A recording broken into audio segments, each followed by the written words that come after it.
In this video, I'm going to give you some real-life examples of how my ex-narc set me up to react in public and make me look like I was unstable and the abuser. Now, if you find this information useful, please give the video a thumbs up and don't forget to hit the subscribe button. Number 1.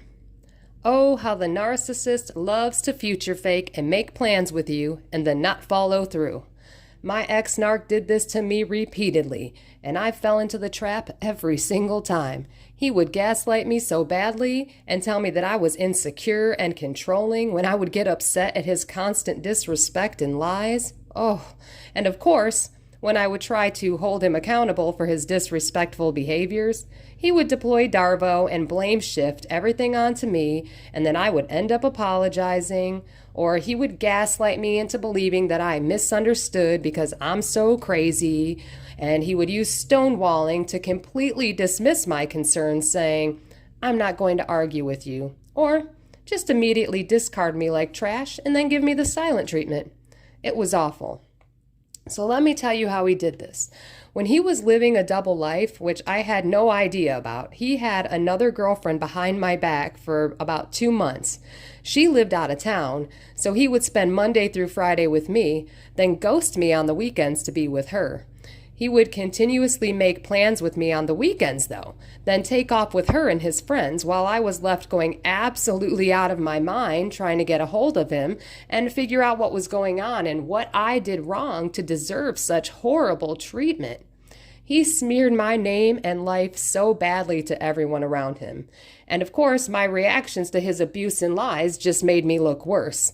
I was severely trauma bonded to him, too. But his friends weren't the best people anyway. There was so much drama already going on when I showed up.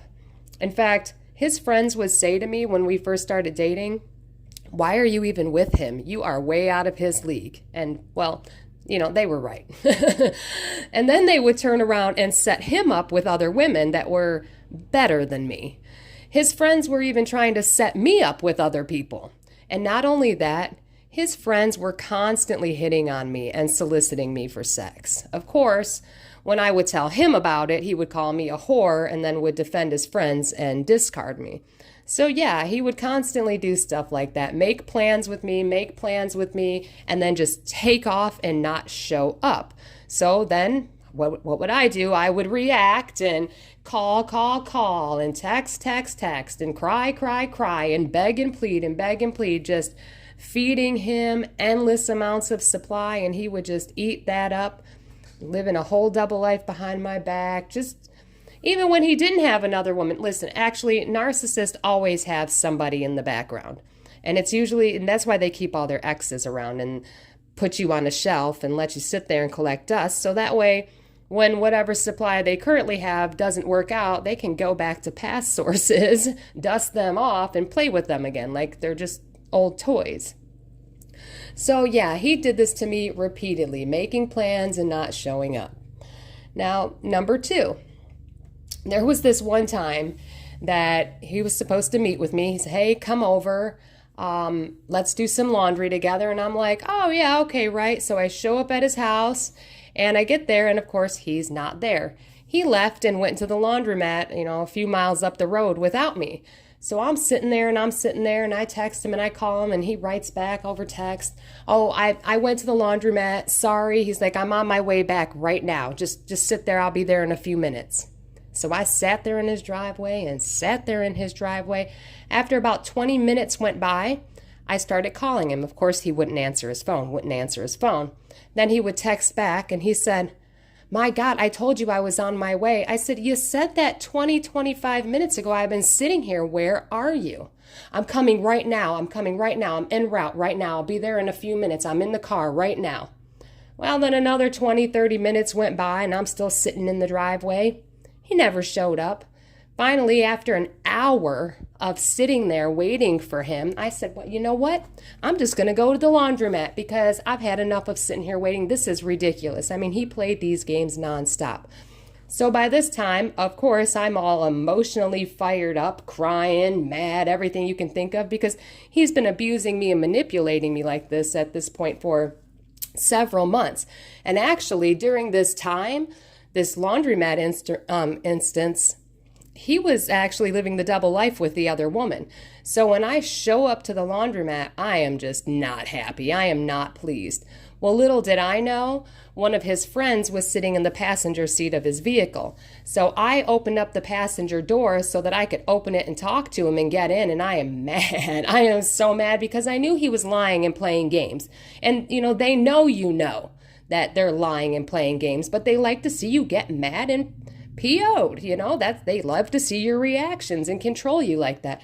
So when I open the door and I, am just blah, blah, blah, blah, blah, blah, of course, one of his friends is sitting there and she looks at me like I am just the craziest person she has ever seen. And that just validated his little smear campaigns that, oh, look, she just showed up out of nowhere. He had this woman and everybody else convinced that I was stalking him and following him around. Meanwhile, he had actually made plans with me and I was sitting at his house waiting for him and he never showed up. He was constantly lying. So then when I reacted, she saw it. The friend of his saw it and it validated everything bad that he was saying about me. So that was pretty horrible. That was everything, just nonstop humiliation and embarrassing moments like that. But yeah, and finally, I want to throw one more thing in there real quick. It's basically how the narcissist gets to, is able to control your behavior in public. And I was really quiet and I never talked and everybody kept accusing me being weird and slow and all kinds of just horrible, nasty stuff. Really, I just didn't want to, engage with all the drama and the he said, she said, But mostly because every time I did speak in private, this man would tell me I was an embarrassment.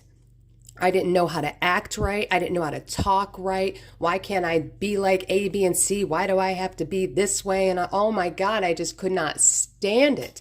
It was so horrible, the verbal abuse on how awful I was and didn't know how to act. And I was stupid and a child and an embarrassment. So when I would be around all his friends, I would just sit there in silence because I didn't want to hear it later. I didn't want to hear that I was weird. I didn't know how to act. I didn't want to get accused of flirting with his friends because, of course, then I was a whore. And this is, also, it's a form of reactive abuse because they're controlling your reaction to something. So instead of me being able to be comfortable and be myself out in public, I would just sit there in silence out of fear because I didn't want to get in trouble later on in private and be called an embarrassment and told that I need to learn how to act right. Now I understand these are all projections that people throw onto you and the narcissist throws onto you, because they know that they are acting inappropriately and they want to make you feel like you are the problem. So yeah, that's a few examples. I hope these examples helped you. Hope this was an informational video. Again, please like and subscribe and keep getting the knowledge. Stay strong. You're going to be amazing. Thanks for watching.